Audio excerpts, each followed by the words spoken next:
여러분 안녕히 주무셨습니까? 참 좋은 아침입니다.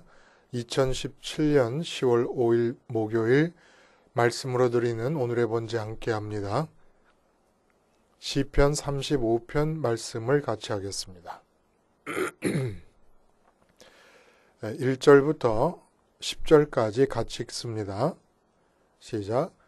여호와여 나와 다투는 자와 다투시고 나와 싸우는 자와 싸우소서. 방패와 손방패를 잡으시고 일어나 나를 도우소서.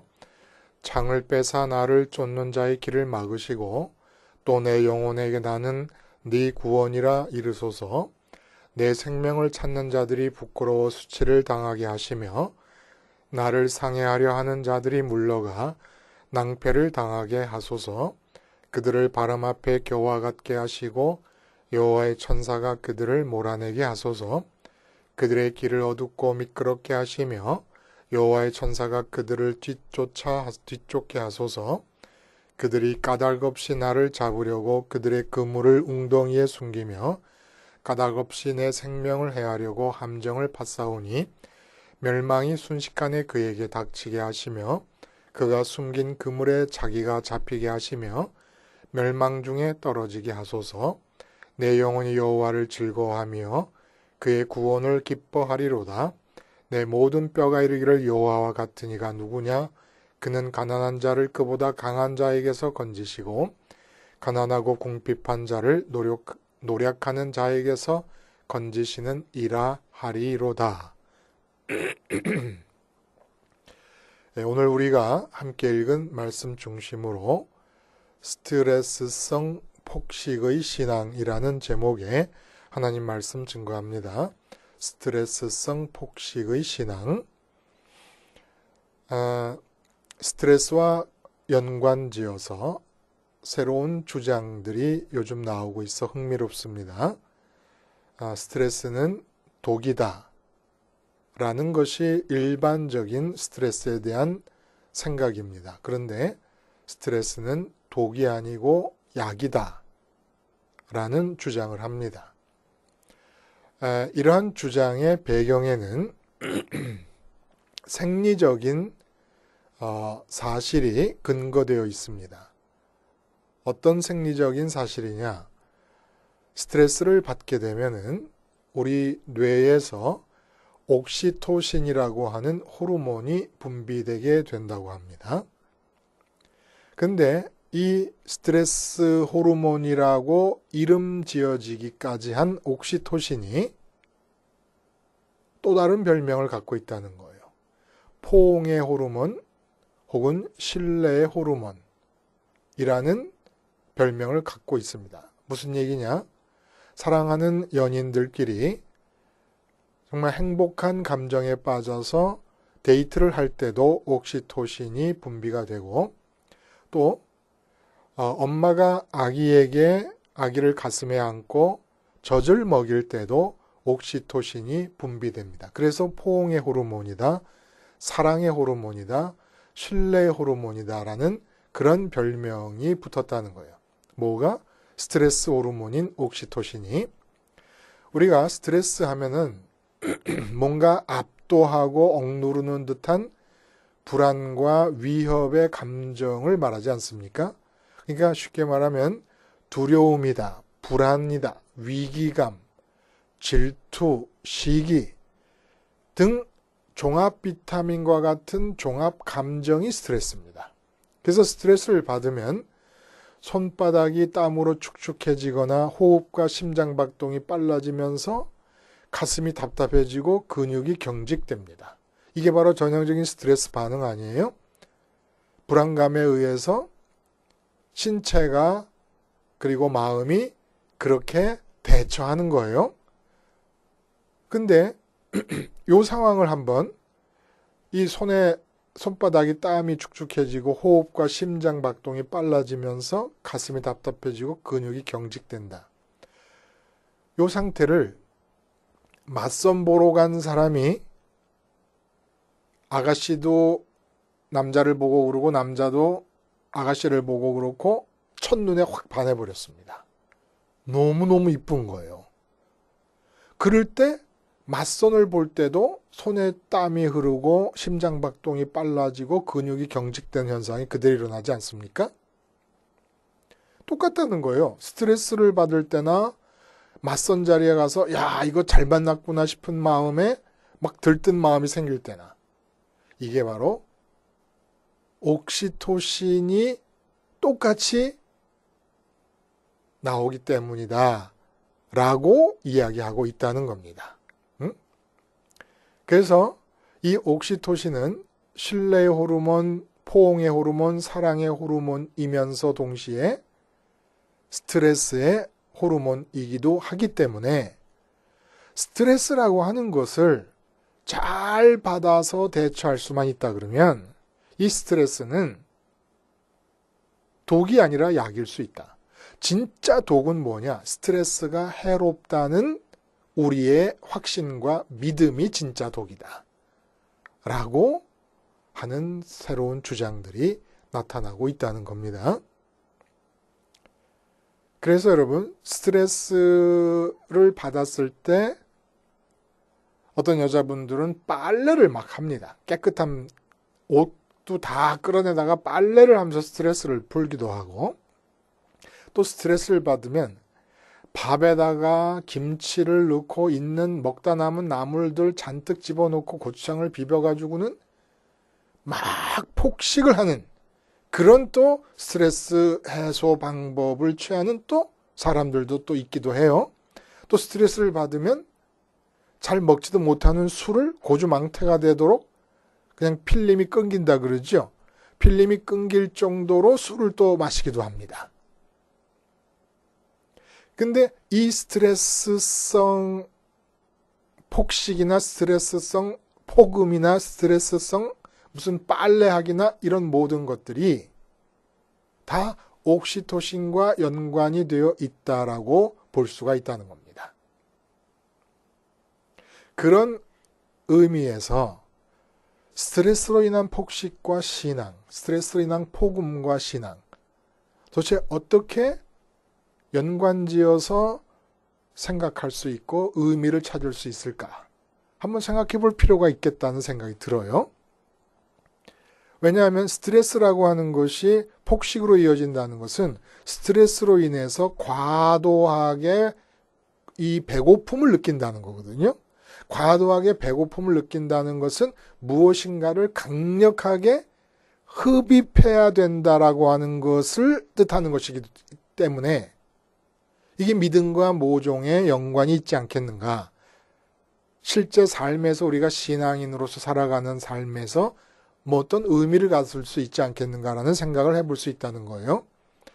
오늘 이 시편은 사울 왕의 핍박을 받아서 도망을 다니던 10년어간에 지어진 시입니다.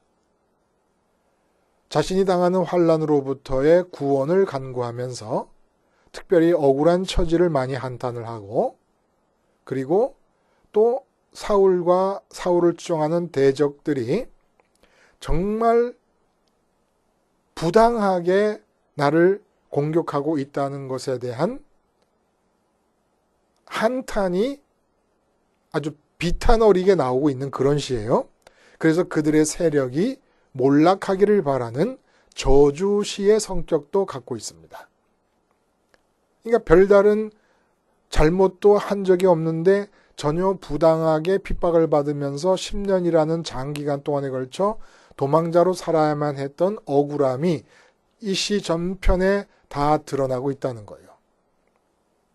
근데 다른 시에서와는 좀 다르게 다윗이 부른 노래임에도 불구하고 대적들에게 원수들에게 하나님의 공의가 임하고 정의로운 심판이 임하기를 바라는 입장에서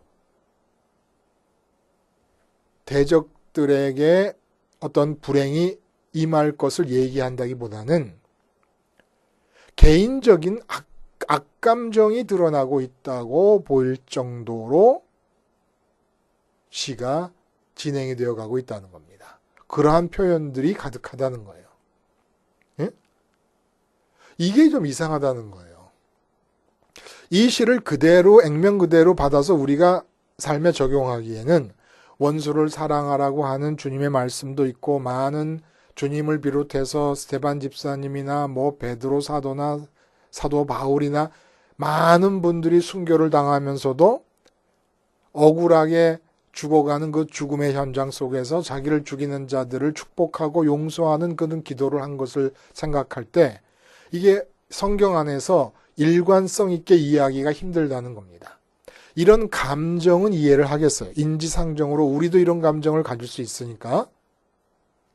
근데 어떻게 다윗이 이렇게 개인적인 악감정을 드러내고 있다고 보일 정도의 표현들을 서슴없이 쓰고 있느냐라는 이야기입니다. 그래서 이 시를 이해하려면 우리가 이 사울 왕을 피해서 도망다니던 시절에 있었던 사건들을 좀 연관시키면 도움이 될지 모르겠다는 생각이 듭니다. 예를 들면 엔게디 광야에 있을 때 굴에 들어가 숨어 있는데 사울이 쫓아와서 다윗을 죽이려 하고 추격할 때 다윗이 들어있는 줄을 모르고 그 엔게디 광야에 있는 한 굴에 들어와서 생리적인 요구를 해결하고 있는 중이었습니다.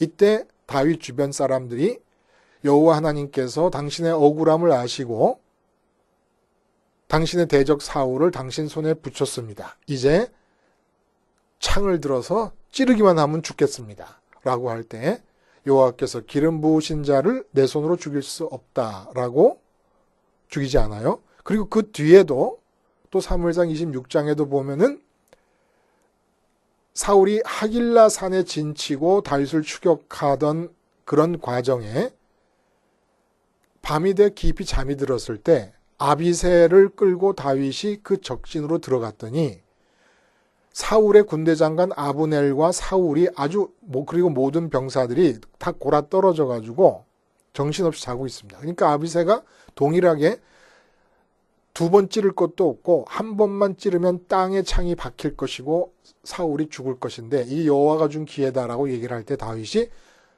마찬가지로 여호와께서 기름 부어 세운 자를 내가 죽일 수 없고 오직 여호와 하나님께서 그 26장 10절에 보면은 다윗이 또 이르되 여호와께서 살아계심을 두고 맹세하노니 여호와께서 그를 치시리니 혹은 죽을 날이 이르거나 전장에 나가서 망하리라 라는 얘기를 합니다.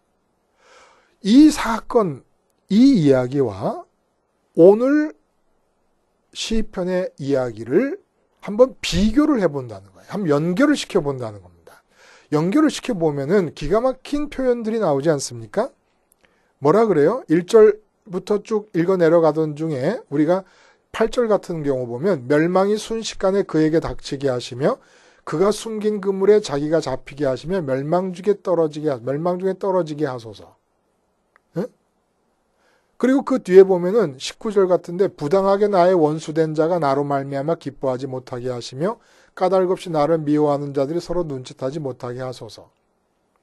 그러니까 이런 사울 왕에 대한 분노와 적개심과 억울함이 있었다는 거예요. 억울함이 있으면서 분노가 있으면서 그를 죽이지 않았고 두 번씩이나 그를 살려줬다는 얘기입니다. 이게 무슨 얘기냐? 억울한 마음이 뭐예요 지금?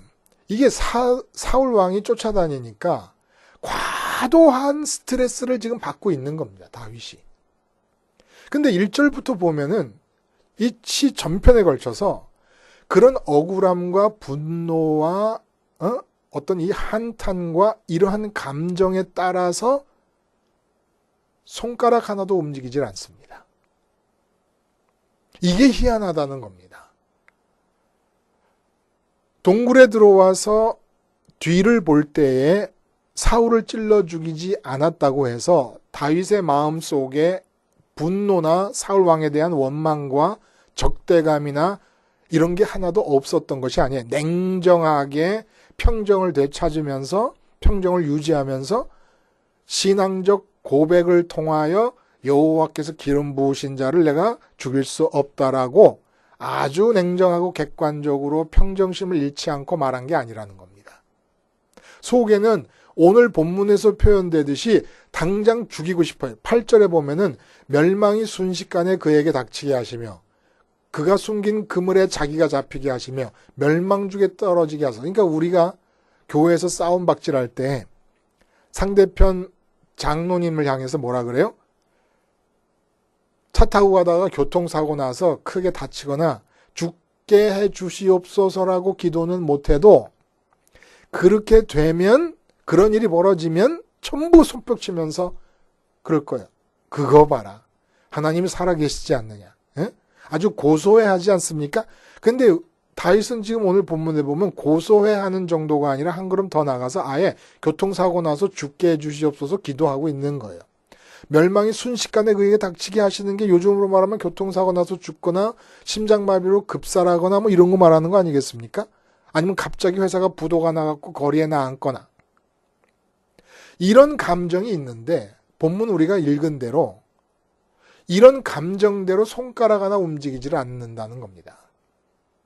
그래서 1절에 보면 여호와여 나와 다투는 자와 다투시고 나와 싸우는 자와 싸우소서. 이게 이렇게 말하면 안 되는 거죠. 나와 다투는 자와 다투시고가 아니라 여호와여 내가 다투는 자와 다투시고, 그리고 나와 싸우는 자와 싸우소서가 아니라 내가 싸우는 자와 싸우소서. 이렇게 해야 되는 거예요. 말이. 내가 지금 다투고 있는 중에, 내가 지금 싸우고 있는 중에 나의 대적을 멸망시켜 주시옵소서라고 하는 것이 정상이지, 자기는 한 발 뒤로 빠져 있는 겁니다. 나와 다투는 자 그와 싸우시고 나와 싸우는 자 그와 싸우시옵소서. 자기는 안 싸우는 거예요. 지금 도망만 다니고 있는 현실이 그 당시의 실제의 상황이 말씀해주고 있는 것과 마찬가지로 자기는 전혀 안 싸우고 있는 것이고 그 마음의 스트레스는 가득한 겁니다. 지금. 사울을 살려줬다 그래서 이런 스트레스가 없는 게 아니라는 거예요. 그래서 이 점이 말해주는 게 뭡니까? 본문이 두 가지 점을 말해주는데, 첫 번째, 지금 말씀드린 대로 이렇게 과도한 스트레스가 가득한 가운데서 사울이 당장에 급살맞아 죽었으면 좋겠다는 생각이 드는 가운데서도 골리앗을 무찔렀던 다윗의 용맹함을 가지고 능동적으로 대처하지를 못하고 완전히 수동적으로 손과 발이 다 묶여있는 사람처럼 행동을 하고 말을 한다는 겁니다. 아래를 쭉 내려가시면 아시겠지만 거짓말해서 나를 모함한다는 얘기도 나오고 있고, 그러면 그럴 때마다 나의 정당함과 억울함을 따라서 뭔가 행동을 취하면 좋은데 단지 그렇게 말할 뿐이고 호소할 뿐이지 다윗은 하나도 사울에게 적대적으로 행동을 하지 않습니다. 그 감정을 따라서. 이게 바로 신앙인이요. 복음적 신앙인이라는 겁니다. 복음적 신앙인은 성전에서 오늘도 아침 저녁으로 죽어가는 어린 양과 자기를 동일시합니다. 일치시킵니다. 번제단에 누워서 죽는 것이 이 세상 속에서의 나라고 생각을 합니다. 또 예수님의 십자가 사건 이후에는 어린 양 되시는 주님께서 죽으신 십자가 사건을 바라보면서 손에 못 박히고 발에 못 박히고 머리에 가시면류관이 박혀 있고 그리고 옆구리에는 창으로 찔려서 물과 피가 다 흘러버린 상태가 나라고 여기는 것이 복음 신앙인입니다. 어디서? 이 세상의 삶에서. 근데 그렇게 여긴다고 해서 내 마음속에 지금 본문에서 표현되고 있는 스트레스가 없는 게 아니에요. 나를 공연히 핍박하고 있다고 여겨지는 사장님을 향해서 아니면 부장님을 향해서 정말 가다가 미끄러져서 정말 다리라도 부러졌으면 좋겠다라는 생각이 안 드는 게 아니라는 겁니다. 또 자기 아들은 서울대 들어가고 동갑내기 우리 아들은 지방대학밖에 못 들어갔다고 해서 내 앞에서 잘난 체하는 동서, 저 동서네 집이 하루아침에 경제적으로 망해버렸으면 좋겠다는 생각이 안 드는 게 아니라는 겁니다. 그러나 그런 마음이 든다고 해서 그 마음을 따라서 하나의 행동도 하지 않습니다.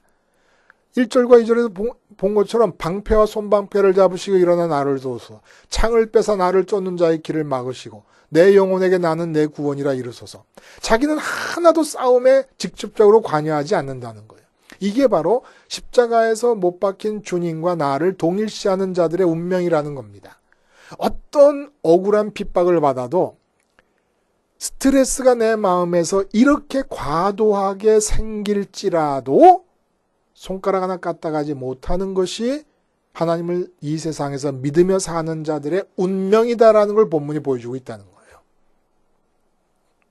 그러면 도대체 우리의 능동성은 어떻게 표현되어야 되느냐? 스트레스성 폭식으로 표현되어야 된다 이런 뜻입니다. 스트레스성 폭음으로 표현되어야 된다는 것이에요. 무슨 얘기입니까? 본문에 특이하게 자기의 억울함을 호소하는 부분이 세 부분이 나오고 그리고 그 세 부분이 끝날 때마다 동일하게 여호와 하나님에 대한 찬양의 이야기가 나옵니다. 8절까지 원수인 사울이 급살맞게 해주시옵소서 라고 해놓고 9절에 내 영혼이 여호와를 즐거워하며 그의 구원을 기뻐하리로다 라고 얘기합니다.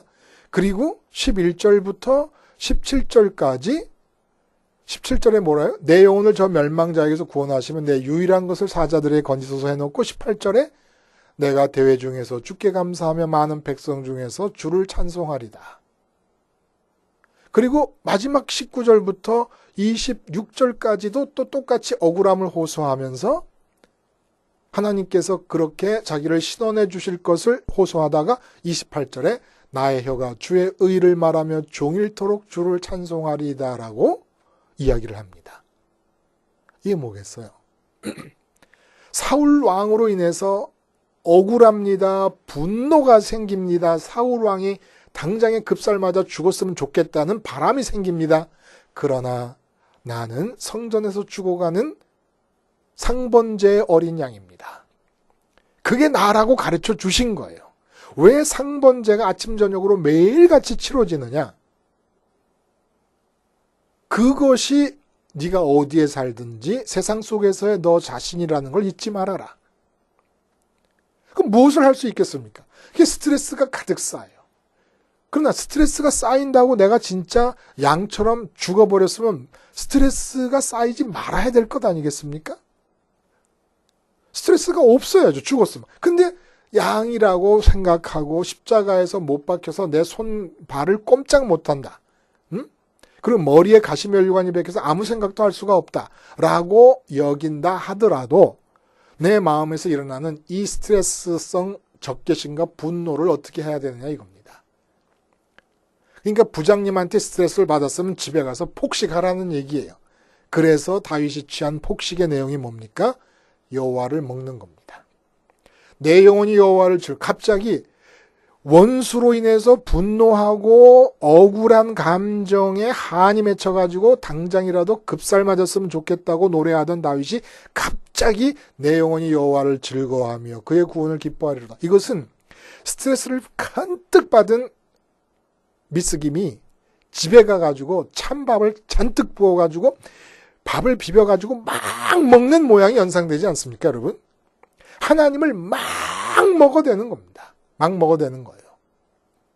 그래서 사울에게 스트레스를 받을 때 옥시토신이 분비가 되는데 이 옥시토신은 누군가를 포옹하고 누군가를 사랑하고 싶은 마음을 생기게 하는 작용을 하기도 한다는 겁니다.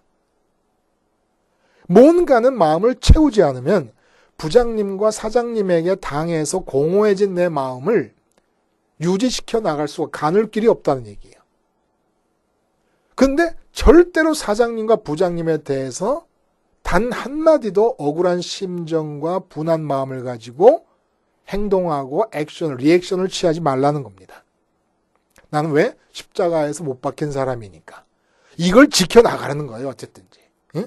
운명이다 생각하고 팔자다 생각하고 난 십자가에 못 박힌 자라는 것을 지켜나가라는 겁니다. 능동적으로 대처하지 말라는 거예요.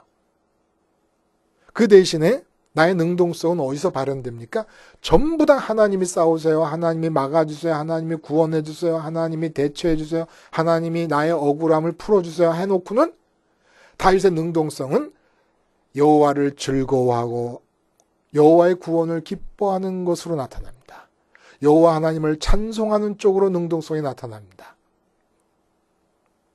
그 구원을 기뻐한다는 것도 구원이 지금 사울 왕의 손에서부터 자기를 구원해 주셨다는 게 아니에요. 계속 쫓아다니고 있어요. 그러니까 이 구원은 무슨 구원이냐? 마음이 채워짐을 말하는 겁니다. 언젠가 구원에 관해서 깊이 얘기할 기회가 있으면 말씀을 드리겠습니다만은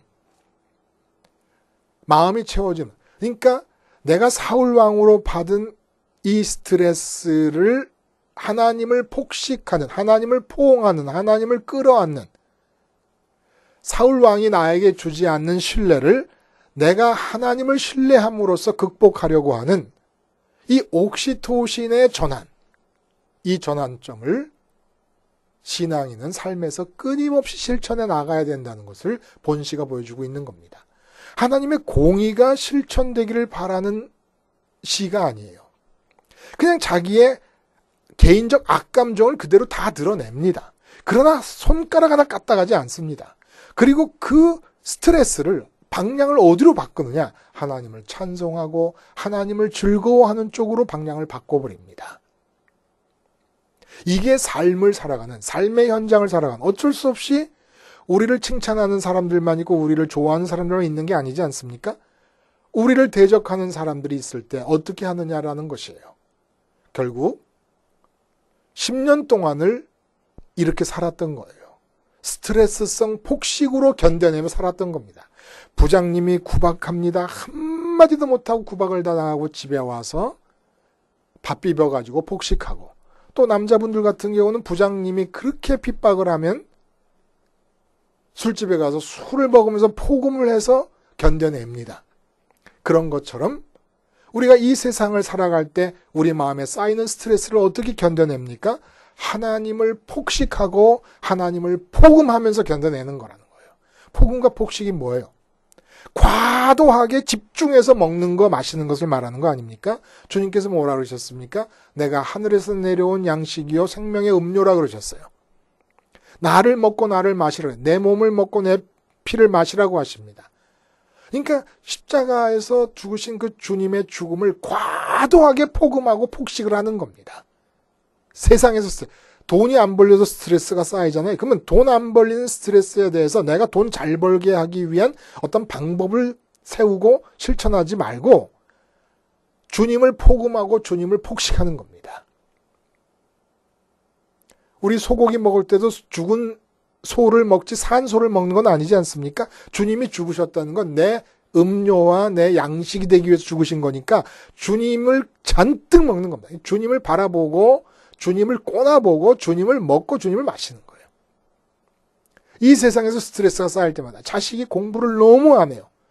아주 망나니도 그런 망나니가 없어요. 그러면 자식에 대해서 쌓인 스트레스를 자식에 대해서 내가 직접 능동적으로 풀려고 그러지 말고 부장님에게 스트레스 받은 미스김이 집에 와서 밥 비벼 먹어서 폭식하듯이 하나님을 폭식하고 주님을 폭식하고, 주님을 폭식해야 하나님을 먹을 수 있으니까. 주님을 폭식해야. 그래서 십자가에서 죽은 자로서 세상을 살아가는 겁니다. 살아있다라고 하는 것은 어디서 나타나느냐? 부활하신 주님, 승천하신 주님을 따라서만 나의 살아있음이 나타나는데, 승천하셔서 주님이 뭐하고 계십니까? 하늘나라에서 아침부터 저녁까지, 하늘에서 무슨 아침 저녁이 있겠습니까마는 비유적으로 말하면 아침부터 저녁까지 아버지 하나님을 잡수고 계십니다. 마음으로. 우리도 주님처럼 아버지를 먹는 거예요. 아버지를 먹으려면 십자가에 살리고 부활하신 주님을 먹는 거예요. 계속 마음으로 주님만 바라보는 겁니다. 세상에서 스트레스가 쌓일 때마다 주님을 바라보는 거예요. 이렇게 해서 신앙이란 무엇이냐? 세상에서 받는 스트레스로 인해서 하늘을 폭식하는 것. 이게 바로 신앙입니다. 그래서 폭식을 해야 만족이 일어나잖아요. 그러니까 세상에서 받은 스트레스가 아무것도 아닌 것처럼 여겨질 정도로 집에 와서 비빔밥을 먹어서 아휴 이제 좀 살 것 같다. 라고 말하는 것처럼 세상에서 받는 모든 스트레스의 순간을 하늘 폭식으로 이제 좀 살 것 같으네 라고 말하며 살아갈 때에 결국 사울에게도 하나님의 뜻이 임해서 그가 정말 비참한 죽음을 죽은 것과 마찬가지로 내가 손가락 하나 받지 않고 내게 스트레스를 준 이 세상은 하나님의 섭리와 하나님의 뜻과 의도에 따라서 우리에게 선하신 쪽으로 인도되어 갈 것입니다. 하나님에 의해서 인도되어지도록 사울을 죽일 수 있었는데 안 죽이는 다윗처럼 내가 할 수 있는 것이 있지만 나는 십자가에 못 박히고 십자가에서 가시면류관 쓰고 십자가에서 창에 찔린 사람이다라는 것을 인정하고 그 사람이 뭘 하겠습니까? 십자가에 못 박혀 달려있는 사람이. 그런 사람임을 인정하고 스트레스로 인한 결핍을 하나님을 폭식함으로써 만족할 때까지 폭식하는 거예요.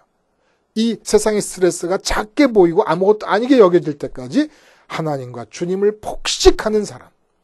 그 사람에게서 이 땅에서조차도 하나님 나라가 임하는 역사가 있게 될 것입니다.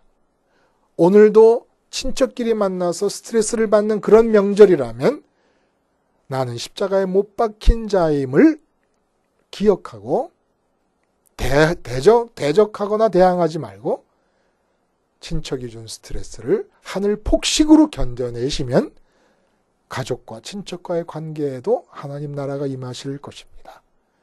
기도하시겠습니다. 하나님 아버지,